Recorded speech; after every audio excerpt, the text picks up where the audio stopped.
Welcome back to another episode of Let Her Be Sustainable. I'm Frank, and today's update I am going to tell you about the Dahlia Seedlings and how they're doing this week. Last week you saw what I did as far as showing you how they're doing. Now they've gotten a little bigger, and the ones I said were struggling are still struggling. Some are really growing so fast that they are bending over, and I have to stake them to straighten them out because they're kind of twisting. So I'll show you that. Here they are, and they've gotten a lot bigger since the last video.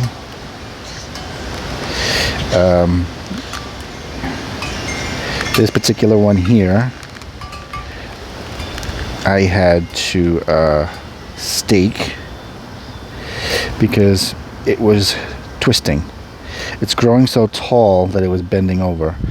So I staked it to see if it would harden off a little bit more and straighten out.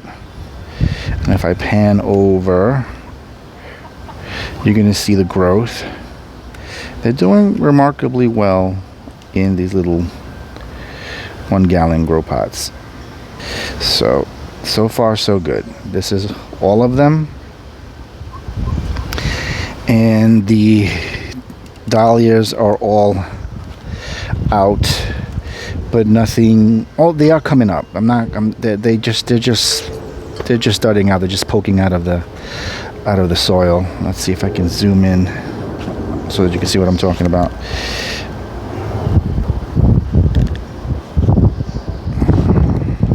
Here you can see this particular one is coming right out of the grow bag. Sorry for the movement.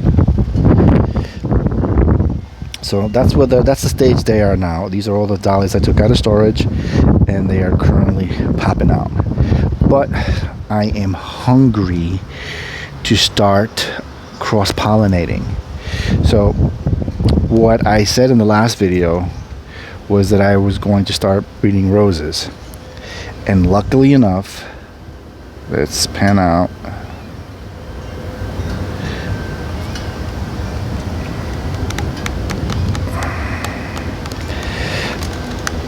The roses are doing great in the 5 gallon buckets. So here they are in a nice little row. Oops, sorry. And let's go over some of the cultivars. I'm going to be right back. First up is Romantica Moonlight.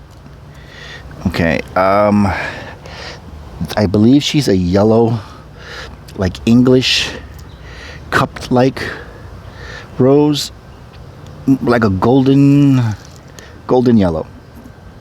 And she's very hardy and disease resistant, so I'm planning to use her in the breeding program. I'll put pictures with these videos so that you can see more or less what they look like. Right next to her we have Bolero, and Bolero's a white, also another English like cupped flower.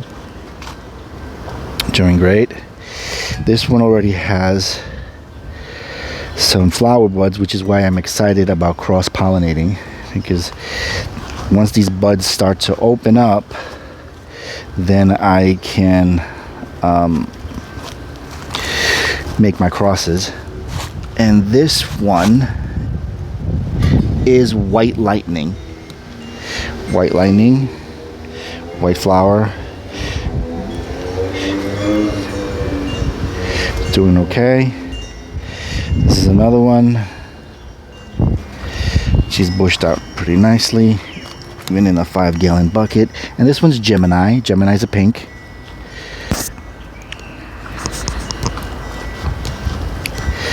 Doing great. This one is Polar Express. Already starting to push out buds, which is I'm excited about. And I will be posting pictures of them. This one is Pascali, another white rose. Already have buds. This one is Brenda Bella First Lady. This one is Snowdrift, and it's already starting to put out buds. This one's also a Brenda Bella First Lady, which is a fragrant rose, very hardy, very disease resistant. Followed by Marina, and Marina is an orange to rust colored rose. Really pretty. I'll post a picture of that too. And she's next to Sun Sprite, which is like another golden yellow. Then we have the all-time favorite, the Peace Rose. And this one is Meredith. I'll post a picture of that one too. I love Meredith. She's got that pastel cream color with this little light pink center. Really beautiful.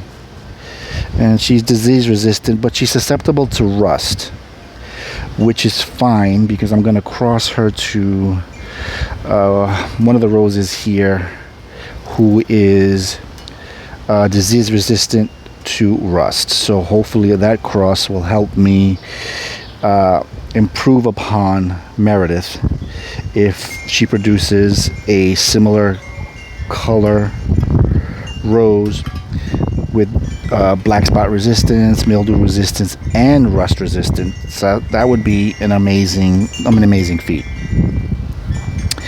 So the next row we have Sweet Mademoiselle, and I actually have the card on her. So this is what she looks like. It's a very beautiful rose. So I'm going to use her as well. I don't know what the pairings are going to be up yet. I haven't done that yet. Moving right along. Oh, those are the more dahlias. Okay. We have Charisma. Another orange, but I think this is more of a tangerine orange. And then we have Fragrant Plum. And next to that we have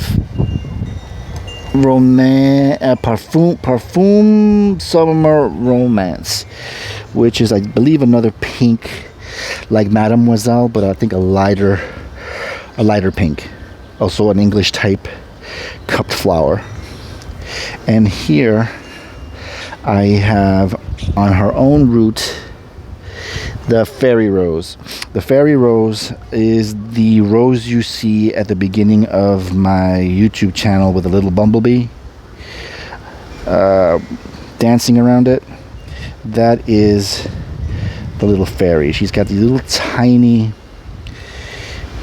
tea looking flowers, but they're really tiny. But they're awesome. I think this rose would do great in a flower arrangement as far as filler, because she produces long stems, so she'd be great for that. This is a seedling from this one, from the fairy, so I'm waiting to see what she flowers like, because she's really doing nicely. That was last year's cross, so let's see what comes out. And this is Whimsy. Not doing much now, but she's still dormant. She's coming out of dormancy. We'll see what she looks like. And we have Intrigue. I have a few more in pots that I need to clean up and see how they're doing, and I'll post another video on them. But for so far, that's the lineup as far as the roses. for this year's breeding program. If you have any questions, let me know. I will answer them. And here we got more dahlias coming up. But this is what you need to keep in mind. And as far as if you're gonna take this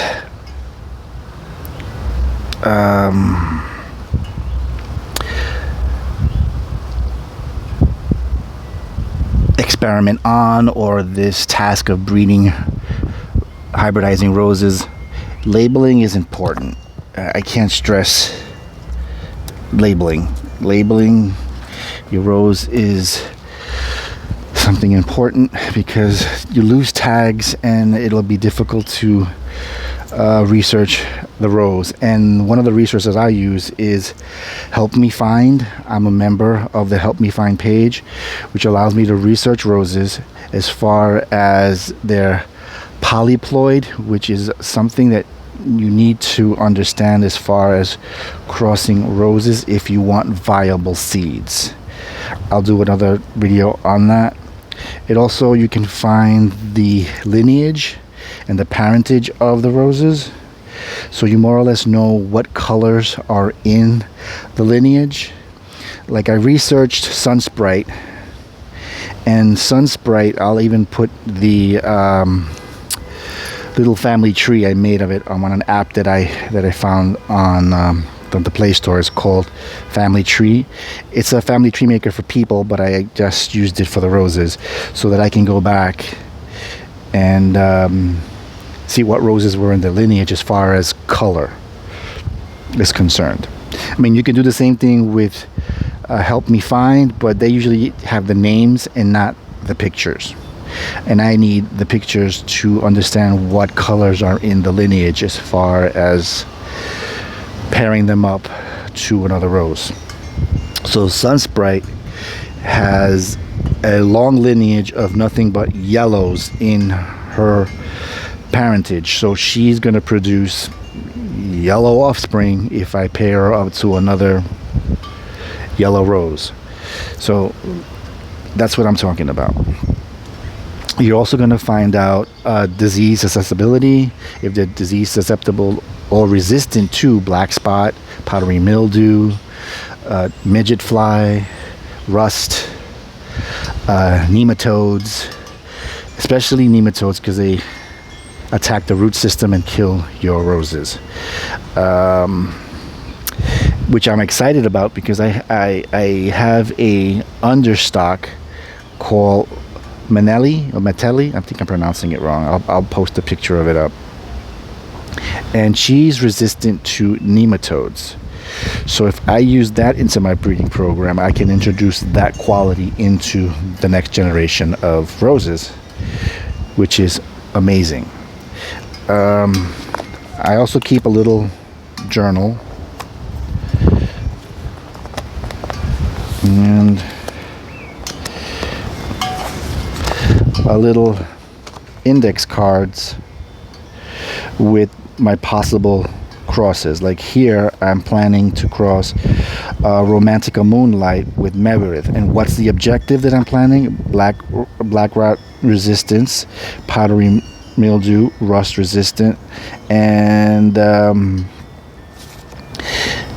color objectives. You know, I write down what possibly I can get from that cross. So index cards, taking good notes is key as far as becoming a breeder of roses, and keeping good notes. And as the season progresses, you're going to notice to see if they produce hips. Not all roses produce hips, not all of them. Some of these roses are female part sterile. Like, see here, you already can see the ovary part of the where the seeds are going to form in here. That's what's going to form the hip. A lot of roses don't have that, but they can still produce pollen, and you can use them as a pollen fodder. So in the case where the rose that doesn't have this particular part does produce pollen, and sometimes the pollen, it's just the way they were bred, isn't perfect, but the seed mother is, so you can have a better chance of viable seeds. That's why the polyploid thing comes in, so you can make your crosses accordingly. That's about it. I'll keep you posted on the updates as far as the roses and the dahlias, and if you have any further questions, let me know. That's about it. This is what I'm doing so far. At the moment, the roses are doing great, and I'll catch you on the next one. Bye. Okay, before I go, I wanted to show you the Understock Rose that I'll be using in my breeding program. That's called Manetti. This is her bloom. It's about a 2-inch bloom, pink. And I was not gonna save this rose. What had happened here was I had a tree rose with a grafted cultivar, and it didn't survive the winter here. So you can see where I cut off the tree trunk from the rose, and I was supposed to pull out the rootstock, and I didn't, and I never got around to it. And by the time I was gonna get around to it, it began to flower, and I said, but wait, let me just check out what the blooms look like. And they turned out to be this beautiful little pink, like a hybrid tea looking rose, and it opens up to these multi-petaled flowers like that. And I looked up Manetti, and yes, it is an understock. It is currently used for grafting roses. I haven't fertilized it. I really haven't. And it is pushing through it. The pests don't bother it. It has buds popping up everywhere. I have it tied to the fence, and she does good. So at this point, I'm going to keep her, because on with further research, I find out that she is pretty hardy and disease resistant, but she's also nematode resistant. This is why she's used for rootstock. They graft on this particular rose because her roots are resistant to nematodes. So that makes her a pretty good rose to graft to. But I'm wondering that if I use her pollen or cross-pollinate her with my other roses, would the roses seedlings carry the resistance to nematodes? Well, we're gonna find out. She's pretty hardy.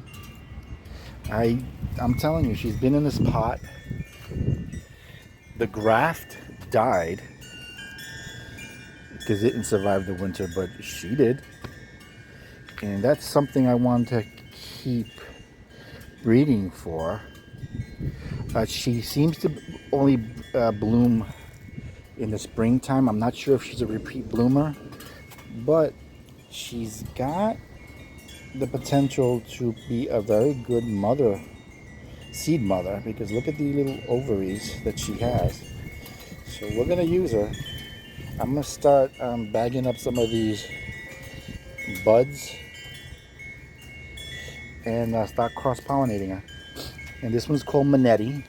I will link the information about her on the description, so that you can look her up and see if you can also find her and order her for breeding. So comment, like, and subscribe. Let me know how I'm doing, and I'll catch you on the next one.